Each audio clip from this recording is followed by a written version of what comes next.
मातरम साथियों, पिछले कुछ समय से आप देख रहे हैं कि किस तरह से चीन, नेपाल दोनों भारत के साथ में सीमा विवाद को बढ़ावा दे रहे हैं। और इस समय जब हम कोरोना से लड़ाई लड़ रहे हैं, ये दोनों जो है वो भारत के लिए परेशानी उत्पन्न कर देना चाहते हैं। इसके पीछे की अगर हम वजह को समझें तो कहीं पाकिस्तान और चीन के जो संबंध है, उनका जो मिला-जुला जो प्रतिक्रिया है, वो निकल कर के सामने आती है। वस्तुतः जो 370 धारा और 35 से जब से हटाया गया है, पाकिस्तान को कश्मीर के अंदर कोई बड़ी कार्रवाई करने का मौका नहीं मिल रहा है। उसने बहुत कोशिश की है कि वो अपनी सीमा के अंदर बहुत से आतंकवादियों को उसने इकट्ठा कर दिया है। उन्होंने बहुत सारे ऐसे लॉन्च पैड बना दिए हैं और वो इस फिराक में कि अपने उस आतंकवादियों को भारत की सीमा में पहुँचाए, ताकि वो इस प्रकार की बड़ी कार्रवाई करे।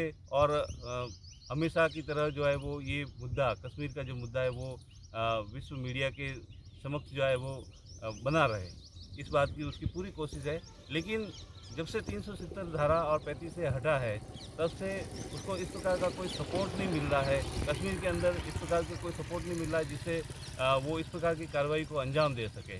क्योंकि जिस प्रकार से पहले पत्थरबाजी की घटनाएं होती थी, अब उस पत्थरबाजी की घटनाओं के ऊपर लगाम लग गया, क्योंकि सिस्टम जो है पूरा का पूरा कश्मीर का अब धीरे-धीरे बदलता जा रहा है।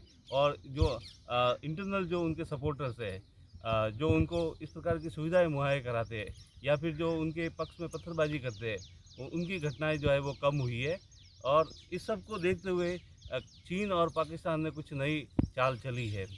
चीन ने इसके लिए नेपाल को तैयार किया और नेपाल ने जो है वो भारत के साथ में कुछ मुद्दों को लेकर के, कुछ ऐसे स्थान को लेकर के जो वो बता रहा है कि वो उनके अपने हैं, और इस तरह से वो इस विवाद को बढ़ावा दे रहा है। वस्तुतः नेपाल के साथ में भारत की जो सीमा है वो अंग्रेज़ों के साथ में नेपाल की उस समय की जो एक संधि हुई थी, जिसे सुगोली की संधि कहते हैं, उसके द्वारा उसकी सीमाओं का निर्धारण किया गया। और इस सीमाओं के निर्धारण के समय में नेपाल को कुछ तराई का हिस्सा दिया गया, जिसमें यहाँ पे मधेसी रहते हैं। मधेसी का तात्पर्य है मध्य देशी, यानी कि वो नेपाल का जो इलाका है वो उत्तर प्रदेश और बिहार से लगता हुआ इलाका है, जो मैदानी इलाका है वो भारत का था। लेकिन उस इलाके को जो है वो मधेसियों के विरोध के बावजूद नेपाल को दिया गया, और उसके बदले में ये जो लिम्पियाधुरा या जो क्षेत्र जिस पे नेपाल अपना दावा कर रहा है, वो भारत को दिए गए।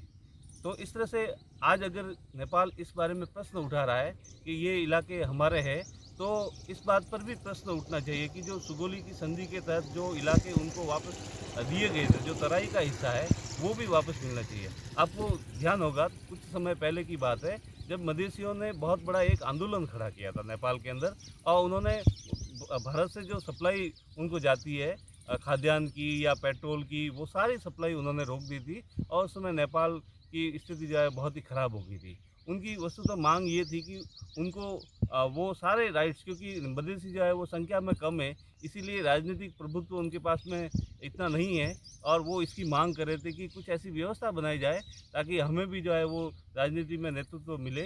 क्योंकि पहले जब राजशाही थी उस समय स्थितियाँ अलग थी, लेकिन जब से नेपाल के अंदर लोकतंत्र आया है, लेकिन ये लोकतंत्र जो आया है वो किसी भी तरह से लोकतंत्र के सही परिभाषाओं के अनुरूप नहीं है। क्योंकि आप देखेंगे पिछले समय से जब से ये लोकतंत्र वहाँ पे स्थापित हुआ है, वहाँ पे कोई भी सरकार पूरा 1 साल भी पूरा नहीं कर पाई है। और नेपाल के अंदर जो अभी जो केपी ओली की सरकार है, वो पूरी तरह से माओवादी प्रभाव के अंदर है। उनका जो नेता है पुष्पकमल दहल प्रचंड, उनकी चलती है। और इसी कारण से, क्योंकि वो माओवादी विचारधारा के हैं और वो चीन से काफ़ी प्रभावित है।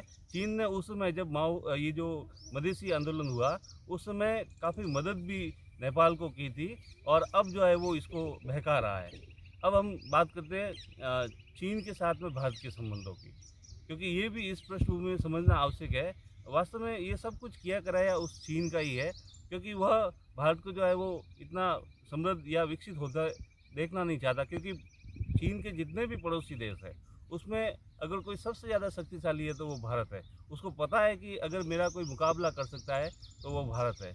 और चीन की जो है वो एक नीति रही है विस्तारवादी नीति, और इस विस्तारवादी नीति के तहत ही उसने जितने भी उसके पड़ोसी देश है, चाहे वो इंडो चाइना के वियतनाम है या जो उसके अड़ोस पड़ोस के जितने भी और देश है, उन सब के साथ में इसके सीमा की विवाद है। भारत के साथ में इसके सीमा की विवाद है।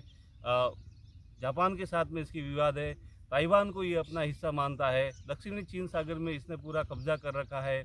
और जो तिब्बत, जो कि एक स्वतंत्र क्षेत्र था, जो उसको पूरा उसने जो है वो हड़प लिया। और ये सब जो जब तिब्बत को इसने हड़प लिया, तब से भारत के साथ में इसका सीधी टकराव उत्पन्न हो गया। वस्तुतः तिब्बत को जो है वो पहले पूरा विश्व समुदाय जो है एक स्वतंत्र क्षेत्र मानता था, लेकिन 1948 के समय में इसने पूरा तिब्बत जो है वो हड़प लिया।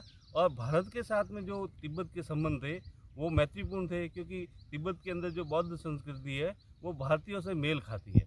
और तिब्बत के साथ में ब्रिटिश समय में सुगोली की संधि से ही भी पहले एक समझौता हो रखा, जिसे चुसूल का समझौता कहते हैं। उस समझौते के तहत कश्मीर के अंदर जब डोगरा शासक था, उस समय डोगरा शासक की तिब्बत के साथ में एक संधि हो रखी, जिसे हम चुसूल की संधि कहते हैं। उसके द्वारा इनकी जो क्षेत्र है वो पूरी तरह से निर्धारित है।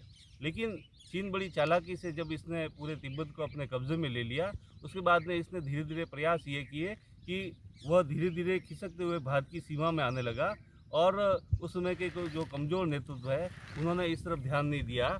और अंत में इसका नतीजा ये हुआ कि 1962 में एक युद्ध छिड़ गया चीन और भारत के बीच में। उसमें भारत की हार हुई और उसने एक बहुत बड़े हिस्से, जिसे आज हम अक्सई चीन के नाम से जानते हैं, उसके ऊपर उसने कब्जा कर लिया। उसके बाद भी चीन ने अपनी इस मंशा को, विस्तारवादी मंशा को नहीं छोड़ा। वह कई बार अरुणाचल प्रदेश के अंदर, कई बार जो है वो सिक्किम के सीमा पर, कई बार उसने भूटान के आसपास, और इसके जो हिमाचल प्रदेश और जो उत्तराखंड का इलाका है उसके ऊपर, या फिर कश्मीर के दूसरे इलाके जिसके ऊपर उसकी एलएसी बनी हुई है। एलएसी का मतलब है लाइन एक्चुअल कंट्रोल। जिस तरह से पाकिस्तान की भारत के साथ में सीमा वो एलओसी कहलाती है, लाइन ऑफ कंट्रोल, उसी तरह से चीन और भारत के बीच की जो सीमा है उसको एलएसी नाम दिया गया है कि ये एक विवादित क्षेत्र है। और इस विवादित क्षेत्र के ऊपर दोनों पक्ष मिलकर के अपनी चर्चा करके उसका जो है वो पेट्रोलिंग वगैरह करते हैं।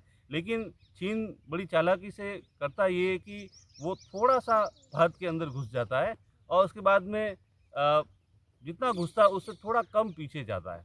और इस तरह से धीरे धीरे वो भारत की तरफ, अंदर की तरफ बढ़ता आ रहा है। ये धीरे धीरे जब देश आज़ाद हुआ तब से लेकर के 1962 तक इसने ऐसा किया। लेकिन 1962 में जब इसने बहुत बड़े हिस्से पर अपना कब्जा कर लिया तो भारत और पाकिस्तान के साथ में युद्ध हो गया। भारत और चीन के बीच में युद्ध हो गया और उसका परिणाम ये रहा कि कश्मीर का एक बहुत बड़ा हिस्सा, जो हमारे लद्दाख का हिस्सा है, वो अक्सर चीन के रूप में, चीन के पास में स्थायी रूप से चला गया। उसके बावजूद भी इसकी मंशा जो है वो इस बारे में आगे बढ़ने की रही है। और अभी जो वर्तमान में हुआ है उसने कुछ क्षेत्र के अंदर ऐसा कहा जाता है कि वह उस लेक के अंदर, लिपुलेख लेक के अंदर जो है वो 80 से 60 किलोमीटर वर्ग का जो क्षेत्र है उसके अंदर घुस आया है। और अब ये जब वो अंदर की तरफ घुस आए हैं और उन्होंने अपनी परिस्थितियाँ अपने अनुकूल कर दी है, तब वो भारत के साथ में वार्ता करता है। और वार्ता का परिणाम ये होता है कि वो थोड़ा सा पीछे खिसकता है।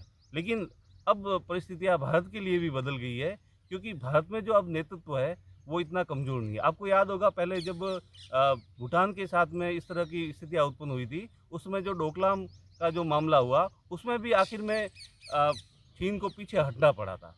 वस्तुतः हुआ ये कि जब से सिक्किम को भारत ने अपना राज्य बनाया, ये चीज़ एक तो चीन को पच नहीं रही है। दूसरी चीज़, चीन ने अपने एरिया के अंदर जितना इंफ्रास्ट्रक्चर डेवलप किया है उस पर भारत ने कोई प्रश्न नहीं उठाया। लेकिन अब जब भारत अपने क्षेत्र के अंदर, अपने सीमा के क्षेत्र के अंदर जो इंफ्रास्ट्रक्चर डेवलप कर रहा है उसके ऊपर चीन प्रश्न उठा रहा है, क्योंकि उसको लगता है कि अब भारत जो है वो उसकी सीधे टक्कर में है, इसीलिए वो इस चीज़ को रोकना चाहता है।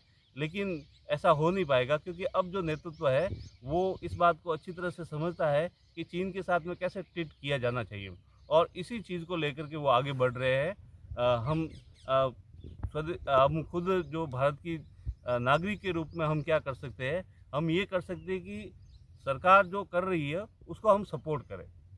दूसरी चीज़, हम अपनी तरफ से ये कर सकते हैं कि अपने देश की चीज़ों को बढ़ावा दें, अपने यहाँ जो उत्पादित होते हैं उन वस्तुओं को बढ़ावा दें, स्वदेशी को एक बार फिर से, जिस तरह से 1905 में जो बंगाल विभाजन का आंदोलन हुआ, उस समय स्वदेशी आंदोलन उत्पन्न हुआ, वैसा ही एक आंदोलन अब आवश्यकता है, हम चीन की वस्तुओं का बहिष्कार करें। देखिए, जो सरकारें होती है वो अंतर्राष्ट्रीय नियमों में बंधी होती है। जो WTO के जो प्रावधान है उसके तहत सभी देशों के साथ में उनके बायलैटरल समझौते होते हैं और उनका पालन करना होता है। लेकिन यह हम जनता की जिम्मेदारी है कि हम क्या कर सकते हैं। हमारे ऊपर इस प्रकार की बाध्यताएं नहीं है। हम कौन सी वस्तु खरीदेंगे यह हम खुद तय कर सकते हैं। हो सकता है भारत में बनी हुई वो वस्तु उतनी गुणवत्तापूर्ण नहीं है, हो सकता है उसकी कीमत ज़्यादा है, लेकिन हम कीमत ज़्यादा दे कर के भी हम अपने भारतीयपन को बढ़ावा दे सकते हैं, अपने भारत को ही समृद्ध बना सकते हैं।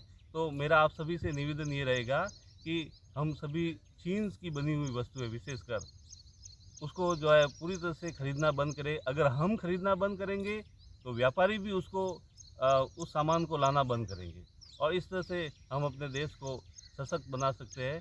मेरी इस बात को आप समझ गए होंगे। आपने इस वीडियो को देखा, धन्यवाद।